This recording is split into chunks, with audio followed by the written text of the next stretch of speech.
shillings for that, you know. 18 shillings. 18 bob. Exciting time for you young musicians, though, wasn't it, really? Well, there were so many musicians about then. I mean, Adam was about, Adam Faith, Marty Wilde. We all got down there, you know, down that Two Eyes. It was the place, the hub. I want to go back before then, because I know you came to the Isle of Wight as a schoolboy, and you've sort of loved the Isle of Wight from a young age, really, didn't you? Well, I'm living here now. I mean, I've waited 50 Welcome. years. Thank you. I've waited 50 years for this. It's been a dream that's finally come true. I just love the island and the people. So I'm here. So you came to the island on holidays, went into rock and roll, so lovely times early in your life for you, wasn't it, really? Yeah, it was the bit in between. Yeah. We'll come to that in a minute. Okay. There was a day when Cliff Richard, who was the sort of big pop star of the day, and he sort of headhunted you in a way, didn't he? Well, I'd already made a name. I was the first man in England to play, in the UK, to play a bass guitar, you know, an electric bass guitar, and I was getting all the work. So I was, when he approached me, I was more famous than him, you know. And he offered me a job. At the time, on this 3-week tour, I was working for Mickey Most. And Cliff sidled up to me. I mean, I'd never seen a pink jacket and pink socks and a pink tie, and said, "Excuse me, are you Jet Harris?" I said, "Yes." He said, "Would you like a job with me?" I said, "No, thanks." I said, I'm okay. I'm working with Mickey. I was getting about, I think it was £4.50 a night. You know, that was sort of good then. Anyway, during the tour, we used to buy the Musical Express and the Melody Maker and all those papers, and I noticed this kid's record was climbing up the charts, you know, so I went back to him and said, "Listen, I think I will take that job with you." I thought I'd jump on what I could. And that's that story. You were very much sort of a focal point in the Drifters, as they were then, because sort of mean and moody, almost a James Dean look you had in those days, didn't you? Well, yeah, so I'm told. But what they didn't know is that I had a stomach full of ulcers. You know, that accounted for the frowning and the glaring.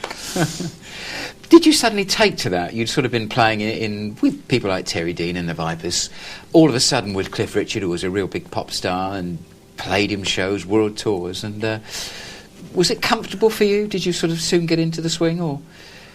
Well, it was funny, really, because I swore I'd never play rock. I was a staunch jazz man, you know. Said, "You'll never catch me playing rock and roll." But the pennies started coming in, John, you know. I mean, you've got to think about the pennies. So I broke my own rules there. All of a sudden, you were all over the world. You had an American tour, you went to Australia, the Far East, every sort of major country Cliff and the Drifters, later the Shadows, went to. So you went everywhere, really.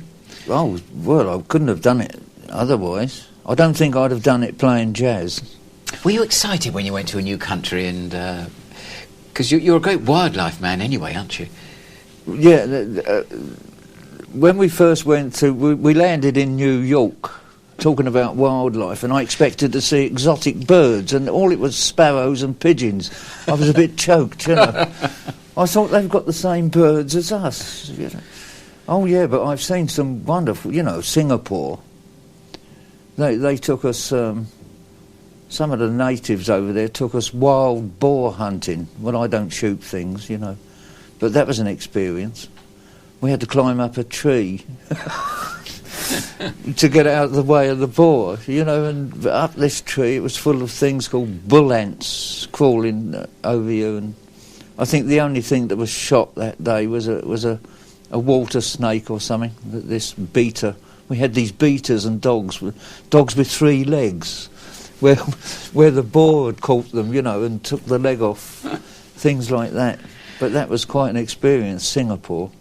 But then I went into the bush in Australia and saw budgerigars and sort of parrot things flying about out there. I mean, you know, wild. It's something else.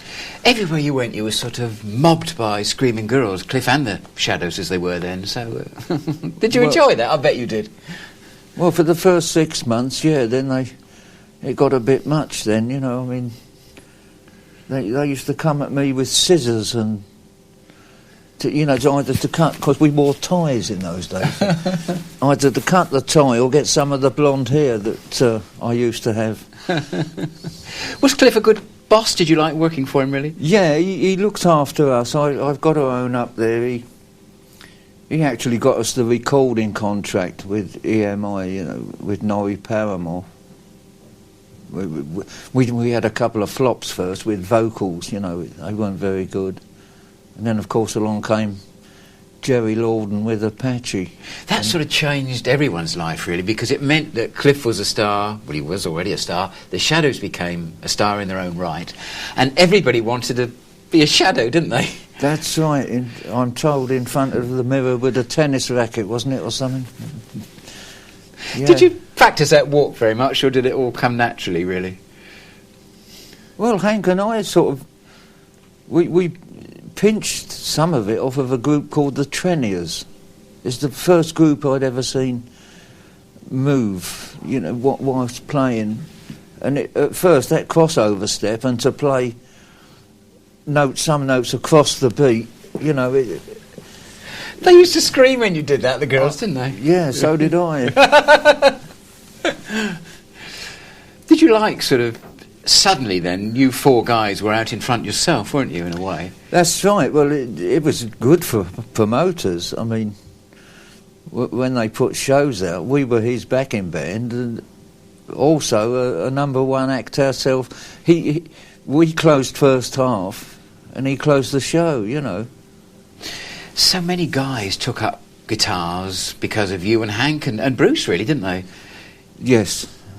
Yes. You've met one or two since. Come on, tell me, who was influenced by you? One or two famous ones? Well, Paul McCartney said that he called me the governor. He said... They reckon that song he wrote called Jet was... Well, I don't know. Is that right? I don't know, John. I'm not going to be that flash. But it's nice that you sort of influenced a further generation of pop stars, really, wasn't it, in a way? Yeah, but I also get the blame... from a lot of musicians' wives, when they meet me, they say, "You're the one, are you?" You know, because they become bass guitar widows, because their husband took it up watching us. So I get the blame from some of the wives still. You became a bit of a writer too, because you wrote one or two Shadows tunes, particularly Nivram's one of my favourites. That was one that you wrote. Yeah, and FBI. Hank and I wrote that. That was a biggie. You two actually chose the name, didn't you? Yes. Shadows. Because the Drifters were an American group in a way, so you had to change, didn't you? Well, that's that, yeah. They sent out a court injunction, the Americans, and in those days we had Lambrettas, and Hank and I drove off into the countryside one day, and I never forget, it was a pub called the Eight Bells, and we sat outside there drinking Guinness. We discovered Guinness. And we were going through all these names, the Tigers, the Lions, the Zephyrs, the Zodiacs, and I suddenly said, the Shadows. Hank said, that's it. That's it. So we got back on these bikes, back to London, to Marrowbone we lived then, we all shared a flat, and said, Cliff, yes, Cliff Richard and the Shadows. He said, that's it. Well, and take it from there. Terrific. So there you are. You were thrilled in the last year or two to get a superb award from Fender Guitars, really, weren't you? That was a great thrill for you, wasn't it? Oh, yeah. I couldn't believe it. It's the only one in existence for a bass man. I think Clapton's got one, and Hank's got one, and a couple of others. But it's the only bass guitar one in the world, so I'm chuffed, double chuffed. At that sort of particular time, late 50s, early 60s, you were probably the most famous bass guitar player in the world, weren't you? You probably never thought about it, but you were certainly one of them anyway. No, I didn't think about a lot. We were a bit tired. And fighting off the women, of course. Oh, that's a rough job. I know, I hated every minute of that. Blessed women. Was it your decision to go solo? Did you sort of have aspirations of having a solo career? No, when I'd had enough with the Shadows, I thought, well, that's it, you know, I'm not going to do anything. And of course everybody was after me because I was hot property, for want of a better word. And the agent that took me over could see a front line man in me. And they pushed me out the front. I weren't too happy about that, John. Very nervous. So suddenly Jet Harris, pop star, and touring with some famous names, Jet, really, didn't you? Oh, yeah. Little Richard, Gene Vincent, Sam Cooke, Brenda Lee. Sort of early heroes of yours, suddenly you were sort of playing on the same bill as a star. I know. Well, when I first met Gene Vincent, I mean, I'd been listening, because those blue caps of his were great, you know. Now I've started to get into rock and roll. I've left the jazz, you've noticed. Yeah, I have, yeah. And when I met Gene, I had 1,001 questions, and I couldn't speak to him. You know, I'd stuttering, and like I am now. And I just couldn't ask him any questions. I wanted to know about the blue caps, but I went stum. Stum. When you sort of suddenly went out front, there were you on your guitar, and were you a bit scared then? Were you a bit... Yeah, I didn't like it. I'm okay now. But I'd always been a team member, you know, with the Shadows and with They other were screaming for you this time, weren't they? Just you on your own. I know. Yeah. Bit disturbing, but I got away with it. But I didn't enjoy it. That's the truth. You've had an amazing life, and in part two we'll look at another part of your life. And is that okay? Okay, John. See you in a minute. I shall be back with Jet Harris in a couple of minutes.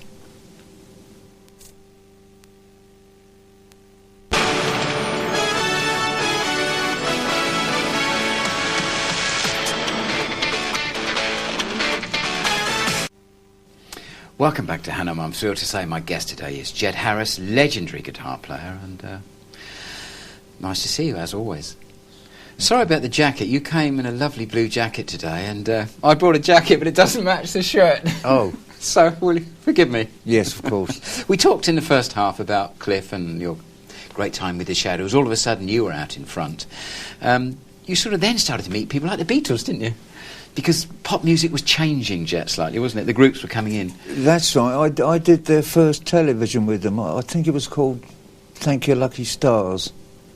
And they were on there. Tony and I were on. Tony Meehan. Because Tony Meehan also had left the Shadows, and you sort of formed up and you had #1 hits like Diamonds, Scarlett O'Hara. So that was another good time for you, really, wasn't it? Oh, yeah. Diamonds was incredible. I mean, #1 for 6 weeks. That was another Jerry Lorden number, by the way. Did you enjoy that sort of spell when you were both teaming up? Well, I had another bloke on stage then, if you know, sharing the screaming and the whatever, and I felt a bit more relaxed then. When the Beatles came in, and you obviously were on their first telly show, and you worked with them once or twice, I know, did you expect them to have the impact that they were to have in pop music, or not really? Yeah, I think Tony and I realised that these guys were going to be big. I mean, we watched audience reaction, and you know, and the stuff was good, you know, as against a lot of stuff that was being released that wasn't so good at the time. If you know what, I'm not going to mention any stuff. But we knew they were going to be big. Yeah. Your life changed really through a car accident, really, didn't it? Yeah, I didn't really ask for that one. It was chauffeur driven, and it actually went into a Midland Red bus, and the bus was a write-off. That's how serious it was. But I was very ill after that. I mean, I got a head injury, and I couldn't work. Billy Davis was in that with you, Billy Davis was, yes. I was actually asleep on Billy's lap in the back, and she broke her jaw on the back of my head, and I took the It was a Humbers, one of those huge Humbers. Was it a Super Sniper? Huge thing. And I caught the ashtray here, you see. And that put me out of action, and I had a court case going on, which I won in the end. It took 3 years. But the trouble was, John, I had a bank full of money, you see, and nothing to do all day. And I got a bit fond of the old vodka, you know. Looking back, was the accident the cause of your lean spell, do you think, really? Because you obviously had a bit of a breakdown as well, didn't you? Well, I just couldn't go near a stage. I mean, I was like this. And I just laid about doing nothing. So, which was a bit boring, I know, but that's how life goes. Then you bravely went, I think you went to Jersey for a while, and you did lots of different jobs, didn't you, just to sort of earn a crust in a way? That's right. Jobs over there. Well, in the summer I could play, you know, in the hotel, whatever. But I was a hospital porter. I've picked spuds, planted spuds and gladioli. What else? I was a trawler man for a while. Did you miss the pop stardom while you were doing all that, really, or did you not think about it? Did I miss it? Only sometimes. I was just getting on with life. I mean, I used to go out cockling in Jersey, and I had a deal with the publican over there. I used to spend all weekend filling a sweet jar full of cooked cockles. Then I'd take them into this publican I knew. He said, it's the best cockles he's ever tasted, mine. I put them in malt vinegar as against that insipid, was it acetic? No, I don't know. No, white vinegar. Oh, yeah.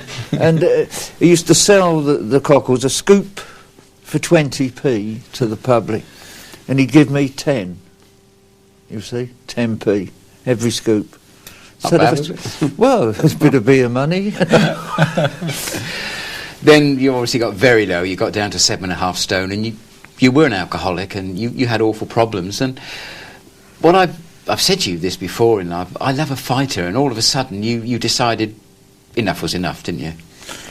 With the drinking, yeah. I mean, I was very ill with it.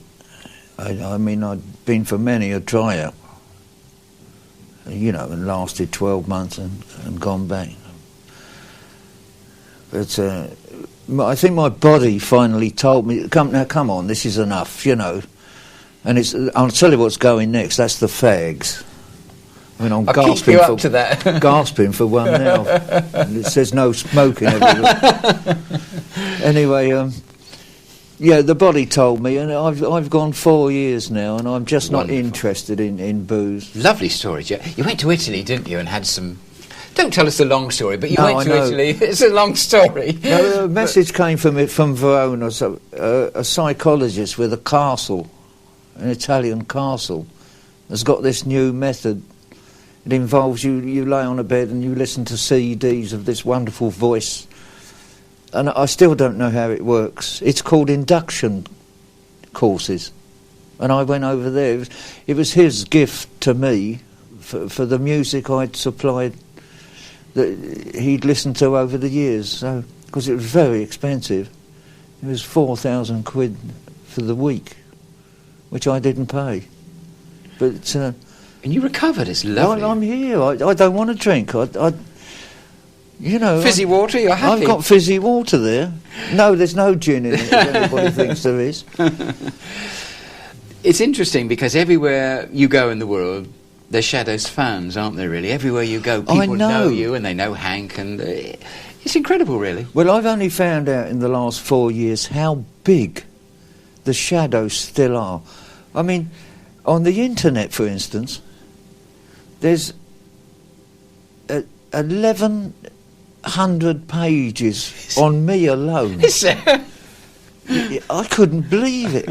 I mean, we've been swanning off to me and Bruce Welsh from the Shadows. We're great mates. We've been swanning off to Norway and Paris for Shadows convention. We're getting paid for it, of course. Good. Yes. Shadows conventions. and it's amazing. And I still receive royalties. I think these days, whenever you hear Apache or Wonderful Land, any of the sort of intros to those records, there's still something special about them, really. Oh, especially that Apache. What an intro that is, yeah. That was old Hank, he made that up. The exciting thing is you're back playing. You've recently made a superb new CD, which is getting a bit of airplay locally, which is lovely, and you're selling quite a few at gigs. So it's turned full circle for you. You're back entertaining and... That's right, and this is why I say, John, no way am I going to spoil it, by drinking. And you go to gigs with Mike Berry and you sell out? We sold out last weekend, actually. And the good news is, in the next month or two, I know you're coming to a live gig here on the island, which is exciting, and people will learn about that. So you're looking forward to making a rare island appearance, aren't you, really? Well, I'll do as many as people want me to do. I'm bringing Mike over, and my group, the Vapiers, who are my shadows, if you like. I mean, I'm allowed to say Jet Harris's shadows, but I mustn't say the shadow, Jet Harris's shadows, so that's okay. Because you've got a unique bass guitar sound, because obviously the records like Diamonds, Scarlett O'Hara, it's you playing lead, isn't it? Well, Diamonds is actual lead guitar, detuned. But in my act now, I use the term loosely act. No, I play a 6-string bass. It's a baritone bass. I play 4-string bass guitar plus lead guitar. So I've got 3 instruments up there. It's a bit of a nuisance, keep putting them on, but there you are. Behind every good man is usually a good lady, and you had a stroke of luck 5 years ago when you met a young lady in Bournemouth called Janet, who's been great for you, and you've been great for her. It's a nice, happy ending to the Jet Harris story, really. Well, we are good for each other. I actually, when I met her, I went to see a Hank concert in Bournemouth. I don't ever think you saw Hank, Marvin. No. I was too busy talking to Janet. Does he know that? Yeah, well, 2 or 3 days later, he said to a friend of mine, he said, "Where was Jet?" He said, "Oh, he was otherwise engaged at the time." Because I didn't even go and say hello to him. I was too interested in Janet. Sorry, Hank. But it was a lucky break for you then, wasn't it, really? Because with Janet, oh yeah. Meeting Janet. But Janet's never told me... Janet didn't tell me to stop drinking. I mean, this is 5 years ago. She didn't nag me or anything like that. I just stopped drinking, simple as that. And she never, and I wasn't playing at the time, and she's never once said to me, "You should play your guitar." She never bullied me or said, she just let me, and it's worked so well. We're so good, we're joined at the hip. Before you go, we must mention Wembley Stadium and the event with Cliff Richard, because that was a sort of a comeback for the original Shadows, if you like, and it was great, wasn't it? Well, I was doing one of my stints in Holland, and this must be how long? 91. Yeah, 91. It was one of my few appearances. They'd asked me to go to Holland, and the phone rang, and it was Cliff's office. Would I like to play in Wembley Stadium? And I thought it was someone having me on, And I said, "Oh yeah, I'll play in Wembley Stadium," last thing in my head. But it was true, it really was his office. And that was the highlight of my life. I mean, to walk out on that stage, it was like it was like a football pitch was more like it. The stage was the size of a football pitch. When you walk out and all these people completely round you, reportedly 100,000 each night. It was 2 nights, and these hairs on the back of the neck, they just stood up when Cliff announced us, But what a show! In a nutshell, did you think Cliff would last to 2000 as a major pop star when you first joined him? Did you think he would?